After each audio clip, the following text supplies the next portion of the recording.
ગત રવિવારે સવારે બી ડિવિઝન પોલીસ સ્ટેશનના વેલનાથપરા વિસ્તારમાં એક યુવતીની મૃતદેહ મળી આવી હતી. પ્રથમ દ્રષ્ટિએ આ યુવતીના માથામાં ઈજાઓના નિશાન હતા. એના ઉપરથી પ્રથમ દ્રષ્ટિએ એવું લાગતું હતું કે એની હત્યા થયેલી છે. માનનીય સીપી સર બ્રજેશકુમાર જાસર અને additional CP sir Mahendra Bagadia sir દ્વારા ગુનાની ગંભીરતા સમજી ક્રાઇમ બ્રાન્ચની અને લોકલ પોલીસની અલગ અલગ ટીમો બનાવવામાં આવેલ હતી.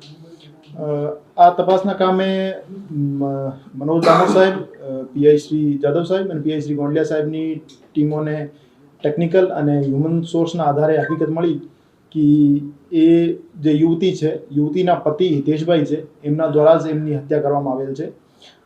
બનાવનું કારણ પૂછપરછ દરમિયાન એવું સામે આવેલ છે કે સ્નેહાબેનના લગ્નના તરત જ પછી એમના વચ્ચે બંને વચ્ચે અમુક વસ્તુઓને નાની નાની બાબતોને લઈને માથાકૂટ ચાલતી હતી અને હિતેશભાઈ એના ઘરકંકાસથી કંટાળી ગયા હતા અને સ્નેહાબેન નાની નાની વાત ઉપર એના ઉપર શંકા કરતા હતા. વારંવાર એમને વિડીયો કોલ કરતા હતા અને એને લોકેશન બાબતે પૂછતા હતા અને પોતાના સાસુ સસરા બાબતે ગાળી ગલોચ કરતા હતા.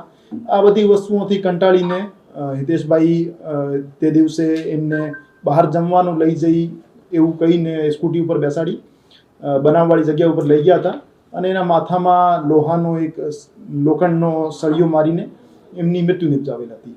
એના માથા ઉપર 3 ઘાવ હતા, એક નાક ઉપર, એક કાન ઉપર અને એક માથાના પાછળના ભાગે. એમના પતિ દ્વારા હત્યાનો બનાવ આપેલો કારિત કર્યા પછી જે મરણ થનાર છે એના ઘરનાઓને સંપર્ક કરવામાં આવેલ હતો કે તમારી બહેન ઘરેથી નીકળી ગઈ છે પાણીપુરી ખાવાનું કહીને અને મળતી નહીં. તો એના પછી આખી રાત એમના સાથે મળીને શોધખોળ પણ કરવામાં આવેલ હતી અને જે એમના પતિ છે એમની સ્કૂટી ઉપર બ્લડના દાગા મળી આવેલ હતા અને એમના કપડા પર હ્યુમન બ્લડના દાગાઓ મળી આવેલ હતા. એના કારણે પ્રથમ દ્રષ્ટિયા એના ઉપર શંકા ગઈ અને પછી પૂછપરછ દરમિયાન એમના દ્વારા કબૂલ કરવામાં આવેલ હતું કે એમના દ્વારા જ હત્યા કારિત કરવામાં આવેલ છે. અને લગ્નગાળાના શરૂઆતથી જ એમના વચ્ચે નાની નાની બાતોને લઈને મનદુખ ચાલતો હતો. આરોપી જે છે એને લાંબા સમયથી પ્લાનિંગ કરેલ હોય એવું હજુ સુધી પ્રાથમિક પૂછપરછમાં સામે નહીં આવ્યો. તે જ દિવસે એને 3-4 વખત જે મરણ થનાર છે એમના દ્વારા કોલ કરવામાં આવેલ હતા કે તમે મને બહાર લઈ જવાનું કહેતા હતા સવારે અને હજુ સુધી ઘરે કેમ નહીં આવ્યા, તમે ક્યારે આવશો? તો વારંવાર કોલ કરવાથી અને વારંવાર જે માથાકૂટ ચાલતી હતી એના કારણે એને નિર્ણય લીધો કે આજે એને મારી નાખવાની છે. એ જે આરોપી છે, આરોપી પોતાના કારખાને ઉપર હતા. તો ત્યાં એની જે વાઇફ છે મરણજના સ્નેહાબેન, એમના દ્વારા એમને વારંવાર કોલ કરવામાં આવતા હતા અને ફોન ઉપર ગાળાગાળી પણ થઈ અને મા બેનની ગાળો બોલી એનાથી એને ગુસ્સો વધી ગયો અને કારખાનાથી જ એક લોહાનો સળિયો લીધું અને એમને કીધું કે અમુક સ્પોટ ઉપર તમે આવી જાઓ, પછી આપણે બહાર જમવા માટે જઈએ.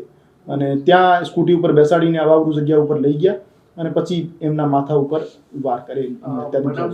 ફોન જે મરણ થનારનો છે એ ડિસ્ચાર્જ હતો, એના કારણે મરણ થનાર ફોન ઘરે જ મૂકીને આવ્યા હતા અને 7:45ની આજુબાજુ ઘરેથી મરણ થનાર નીકળે છે કેમ કે એમના હસબન્ડે એમને બોલાવ્યા હતા અને 8:15 થી 8:30 વચ્ચે આ બનાવનો સમય છે.